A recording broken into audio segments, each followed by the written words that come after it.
English Studies lesson today, we will continue with nouns. And our focus today will be on countable and uncountable nouns. I know you must have heard about countable and uncountable nouns before now, but we're going to look into it very well today. Before we go into the learning objectives, a correction to our homework.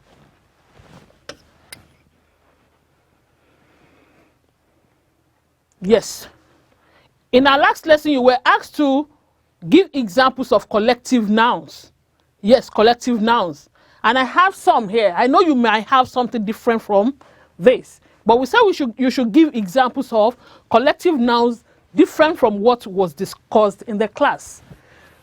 An army of ants, a choir of singers, a crowd of people, a panel of experts, a team of players, a troop of dancers, a school of fish, a hive of bees, a fleet of ships, and a galaxy of stars. Did you have something close to this? If you do, then I must celebrate you with a cheer. Good job, you. Now to the learning objective for this lesson. By the end of this lesson, you should be able to identify countable and uncountable nouns. Not only that, you should also be able to use the correct articles for countable and uncountable nouns. Yes, you should be able to use the correct articles. You remember articles? Definite, indefinite. You should be able to use them appropriately for countable and uncountable nouns. Now let's go into our lesson proper. We talked about common nouns in the previous lesson. So we're picking up from there. What's a common noun? It's the technical name given to all people, things, and places of the same kind. I remember that we mentioned that. And we cannot divide common nouns into two. Common nouns can be further divided into countable and uncountable nouns. But before we go into that, I want you to watch this video. It will enlighten you. It will give you a proper understanding of what countable and uncountable nouns are. Enjoy the video. We can count the stars. We can count the numbers, trees and books and cars, the months, the years, the hours, but snow and rain. We can't count the weather, time and space. Can just be measured. We can count the clouds. We can count the numbers, birds and bees and pounds, wishes, dreams and flowers, but north and south. We can only measure water and air, happiness like weather. We can't count. Did you enjoy the video? I did too. Yes. So many of you now know what we can count and what cannot be counted. Good. So let me explain what countable nouns are to you. Countable nouns, they normally have singular form and they take the indefinite article. Indefinite article a or an for their singular. Let's move on. Examples of countable nouns. Singular, one car, a car, one apple, an apple. You know why we said an apple and why we didn't say a apple? Because apple begins with a vowel. So we use an apple. A car, because this is a consonant. C is consonant. So one apple, an apple. One car, a car. In plural, in the plural form, you can say 3 cars, 5 cars.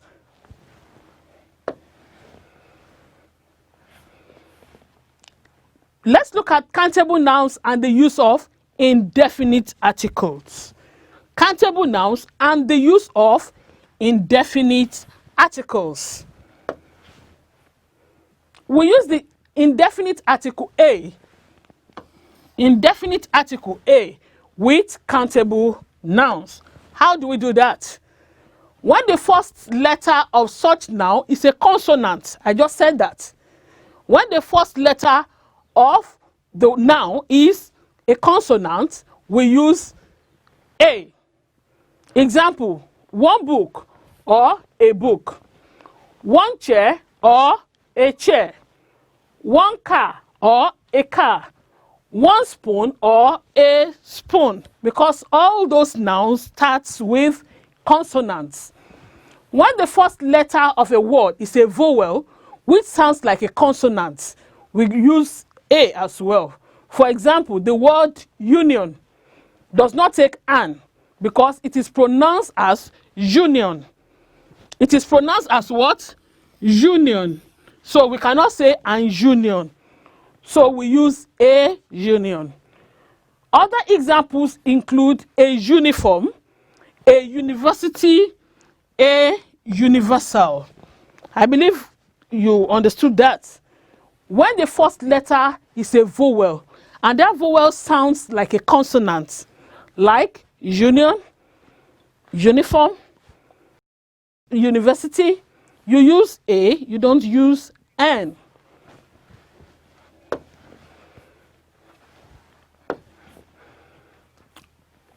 The second one is that we use the indefinite article an for countable nouns when in nouns that begin with vowel or where the first letter of such noun is a vowel. For example, 1 orange, an orange, 1 eagle, an eagle, 1 egg, an egg, 1 umbrella, an umbrella. For such words that begins with the mute H, as in the silent H sound, which is silent or not pronounced, words such as honor, honest, hour, take the article an. That's why you have some examples like an hour, because H is not sounded, because the H is silent. So what I have said is that we use an for nouns that begins with vowels and with silent letter H. We can make use of the word any and some when the noun is in the plural form. We can make use of the word any, or some when the noun is in the plural form. Other words used before singular and plural countable nouns. Other words used before singular and countable nouns are a or an, another, each, every, the. You can use a or an for one of any sort. You can use another for one more thing from the same kind. That is another thing, another pen, another book, so on. Each for any number of things taken separately. Then words used before plural countable nouns. Words that you use before plural countable nouns. You use any, that is one out of several. You use both, that is two things taken together. You use some, that is certain but not all. You use many, talking about great number. Uncountable nouns, as the name connotes, cannot be numerically counted without the use of certain special assisting words known as determiners or quantifiers. That is the words denoting quantity. For example, a cube of sugar.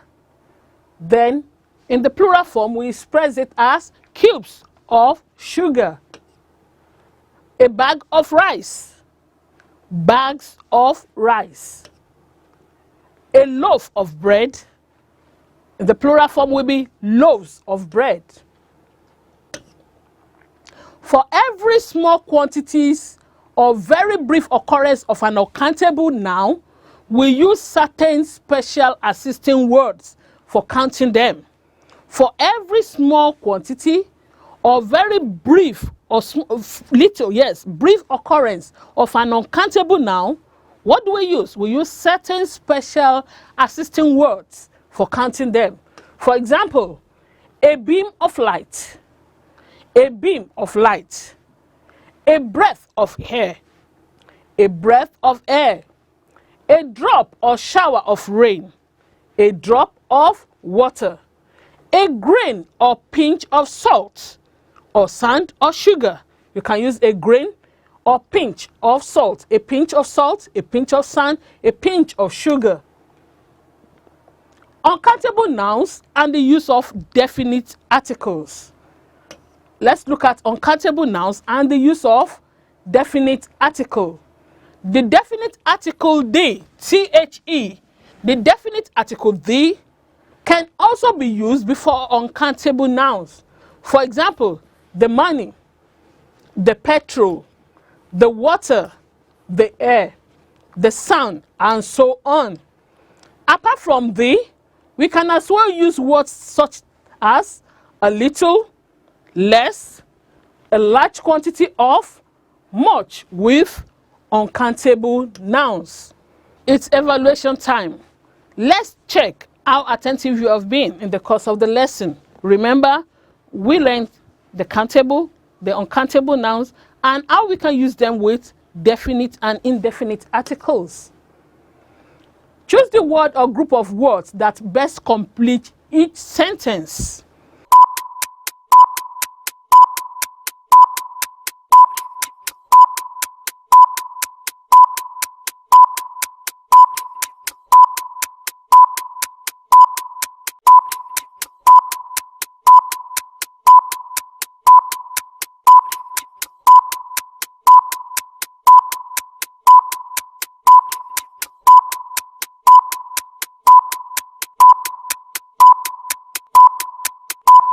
Your pens up. Correction time. Wow. Please give me that sugar for my tea. What is the answer? A little sugar for my tea. Time to mark. Please mark if you got it correctly. Number 2.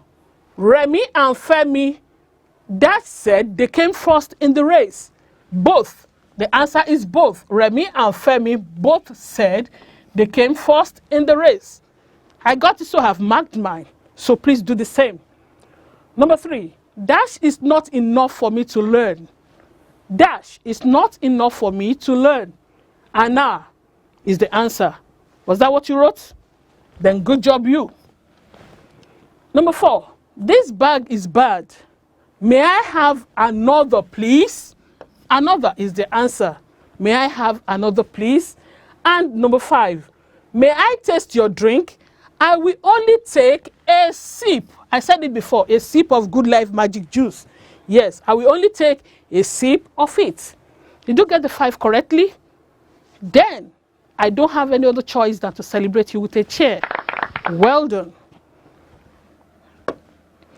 Your assignment now. Yes, assignment. For your assignment, you choose the word or group of words that complete the sentence. Please copy now.